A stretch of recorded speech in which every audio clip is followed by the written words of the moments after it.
श्रीमद् भागवत महापुराण के तृतीय स्कंद का चतुर्दशों अध्याय दिति का गर्भधारण।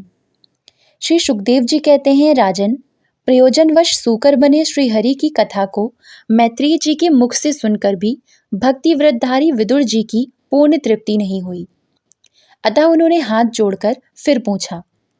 विदुर जी ने कहा, मुनिवर, हमने यह बात आपके मुख से अभी सुनी है कि आदि दैत्य हिरण्याक्ष को भगवान यज्ञमूर्ति ने ही मारा था।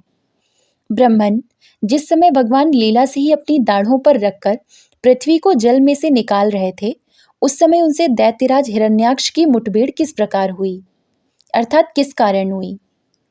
श्री मैत्रेय जी ने कहा, विदुर जी, तुम्हारा प्रश्न बड़ा ही सुंदर है, क्योंकि तुम श्रीहरि की अवतार कथा के विषय में ही पूछ रहे हो, जो मनुष्यों की मृत्यु पाश का छेदन करने वाली है।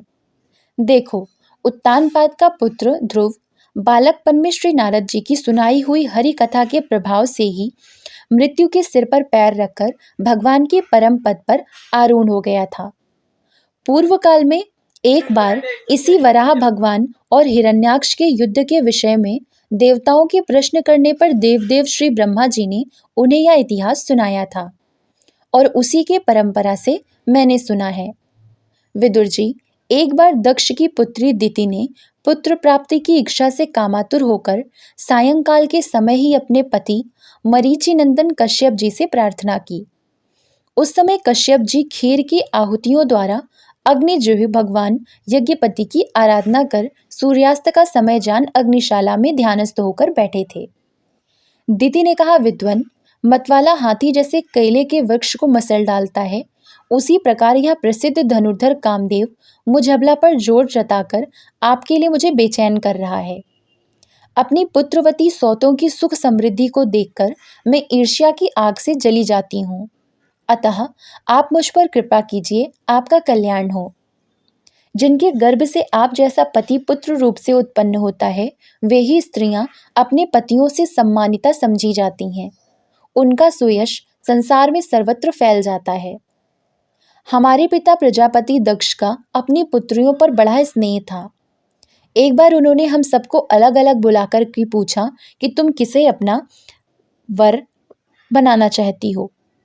वे अपनी संतान की सब प्रकार की चिंता रखते थे। अतः हमारा भाव जानकर उन्होंने उनमें से हम 13 पुत्रियों को, जो आपके गुण स्वभाव के अनुरूप थीं, आपके साथ ब्याह दिया। अतः मंगल मूर्ते कमल नयन, आप मेरी इच्छा पूर्ण कीजिए, क्योंकि हे महत्तम, आप जैसे महापुरुषों के पास दीन जनों का आना निष्फल नहीं होता। विदुर जी, दिति कामदेव के वेग से अत्यंत बेचैन और बेबस हो रही थी। उसने इसी प्रकार बहुत सी बातें बनाते हुए दीन होकर कश्यप जी से प्रार्थना की। तब उन्होंने उसे सुमधुर वाणी से समझाते हुए कहा, भीरू, तुम्हारी इच्छा के अनुसार मैं अभी अभी तुम्हारा प्रिय अवश्य करूंगा। भला जिसके द्वारा अर्थ, धर्म और काम तीनों की सिद्धि होती है, अपनी ऐसी पत्नी की कामना कौन पूर्ण नहीं करेगा। जिस प्रकार जहाज पर चढ़कर मनुष्य महासागर को पार कर लेता है, उसी प्रकार गृहस्थाश्रमी दूसरे आश्रमों को आश्रय देता हुआ अपने आश्रम द्वारा स्वयं भी दुख समुद्र से पार हो जाता है। मानिनी, स्त्री को तो त्रिविध पुरुषार्थ की कामना वाले पुरुष का आधा अंग कहा गया है। उस पर अपनी गृहस्थी का भार डालकर पुरुष निश्चिंत होकर विचरता है। इंद्रिय रूप शत्रु अन्य आश्रम वालों के लिए अत्यंत दुर्जय है, किंतु जिस प्रकार किले का स्वामी सुगमता से ही लूटने वाले शत्रुओं को अपने अधीन कर लेता है, उसी प्रकार हम अपनी विवाहिता पत्नी का आश्रय लेकर इस इंद्रिय रूप शत्रुओं को सहज में ही जीत लेते हैं। गृहेश्वरी, तुम जैसी भार्या के जन्मांतर में भी उपकारों का बदला तो हम अथवा कोई भी गुणग्राही पुरुष अपनी सारी उम्र में पूर्ण रूप से नहीं चुका सकता। तो भी तुम्हारी इस संतान प्राप्ति की इच्छा को मैं यथाशक्ति अवश्य पूर्ण करूंगा, परंतु अभी तुम एक मुहूर्त ठहरो, जिससे लोग मेरी निंदा ना करें। यह अत्यंत घोर समय राक्षस आदि घोर जीवों का है और देखने में भी बड़ा भयानक है। इसमें भगवान भूतनाथ के गण भूत प्रेत आदि घूमा करते हैं। साध्वी, इस संध्या काल में भूत भावन भूतपति भगवान शंकर अपने गण भूत प्रेत आदि को साथ लिए बैल पर चढ़कर विचरा करते हैं। जिनका जटाजूट शमशान भूमि से उठे हुए बवंडर की धूल से धूसरित होकर देदीप्यमान हो रहा है, तथा जिनकी सुवर्ण कांति में गौर शरीर में भस्म लगी हुई है, वे तुम्हारे देवर अर्थात श्वशुर महादेव जी अपने सूर्य, चंद्रमा और अग्नि रूप 3 नेत्रों से सभी को देखते रहते हैं। संसार में उनका कोई अपना या पराया नहीं है, ना कोई अधिक आदरणीय है और न निंदनीय ही है। हम लोग तो अनेक प्रकार के व्रतों का पालन करके उनकी माया को ही ग्रहण करना चाहते हैं, जिसे उन्होंने भोग कर लात मार दी है। विवेकी पुरुष अविद्या के आवरण को हटाने की इच्छा से उनके निर्मल चरित्र का गान किया करते हैं। उनसे बढ़कर तो क्या, उनके समान भी कोई नहीं है, और उन तक केवल सत्पुरुषों की ही पहुंच है। यह सब होने पर भी वे स्वयं पिशाचों का सा आचरण करते हैं। यह नर शरीर कुत्तों का भोजन है। जो अविवेकी पुरुष आत्मा मानकर वस्त्र, आभूषण, माला और चंदन आदि से इसी को सजाते संवारते रहते हैं, वे अभागे ही आत्माराम भगवान शंकर के आचरण पर हंसते हैं। हम लोग तो क्या, ब्रह्मादि लोकपाल भी उन्हीं की बांधी हुई धर्म मर्यादा का पालन करते हैं।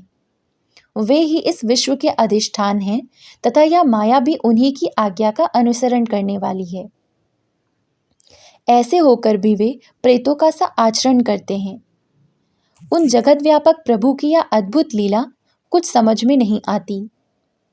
मैत्रेय जी कहते हैं, पति के इस प्रकार समझाने पर भी काम आतुरा दिति ने वेश्या के समान निर्लज्ज होकर ब्रह्मर्षि कश्यप जी का वस्त्र पकड़ लिया। तब कश्यप जी ने उस निंदित कर्म में अपनी भार्या का बहुत आग्रह देख देव को नमस्कार किया और एकांत में उसके साथ समागम किया। फिर जल में स्नान कर प्राण और वाणी का संयम करके विशुद्ध ज्योतिर्मय सनातन ब्रह्म का ध्यान करते हुए उसी का जप करने लगे। विदुर जी, दिति को भी उस निंदित कर्म के कारण बड़ी लज्जा आई और वह ब्रह्मर्षि के पास जा सिर नीचा करके इस प्रकार कहने लगी। दिति बोली, ब्रह्मन, भगवान रुद्र भूतों के स्वामी हैं। मैंने उनका अपराध किया है, किंतु वे भूत श्रेष्ठ मेरे इस गर्भ को नष्ट ना करें। मैं भक्त वंशाकल्पतरु उग्र एवं रुद्र रूप महादेव को नमस्कार करती हूँ। वे सत्पुरुषों के लिए कल्याणकारी एवं दंड देने के भाव से रहित हैं, किंतु दुष्टों के लिए क्रोध मूर्ति दंडपाणी हैं। हम स्त्रियों पर तो व्याध भी दया करते हैं, फिर वे सती पति तो मेरे बहनोई और परम कृपालु हैं, अतः वे मुझ पर प्रसन्न हो। श्री मैत्रेय जी ने कहा, विदुर जी, प्रजापति कश्यप ने सायंकालीन संध्या वंदन आदि कर्म से निवृत्त होने पर देखा कि दिति थरथर कांपती हुई अपनी संतान की लौकिक और पारलौकिक उन्नति के लिए प्रार्थना कर रही है। तब उन्होंने उससे कहा, कश्यप जी ने कहा, तुम्हारा चित्त काम वासना से मलिन था, वह समय भी ठीक नहीं था और तुमने मेरी बात भी नहीं मानी तथा देवताओं की भी अवहेलना की। अमंगलमयी चंडी, तुम्हारी कोख से 2 बड़े ही अमंगलमय और अधम पुत्र उत्पन्न होंगे। वे बार बार संपूर्ण लोक और लोकपालों को अपने अत्याचारों से रुलाएंगे। जब उनके हाथ से बहुत से निरपराध और दीन प्राणी मारे जाने लगेंगे, स्त्रियों पर अत्याचार होने लगेंगे और महात्माओं को शुद्ध किया जाने लगेगा, उस समय संपूर्ण लोकों की रक्षा करने वाले श्री जगदीश्वर कुपित होकर अवतार लेंगे और इंद्र जैसे पर्वतों का दमन करता है, उसी प्रकार उनका वध करे।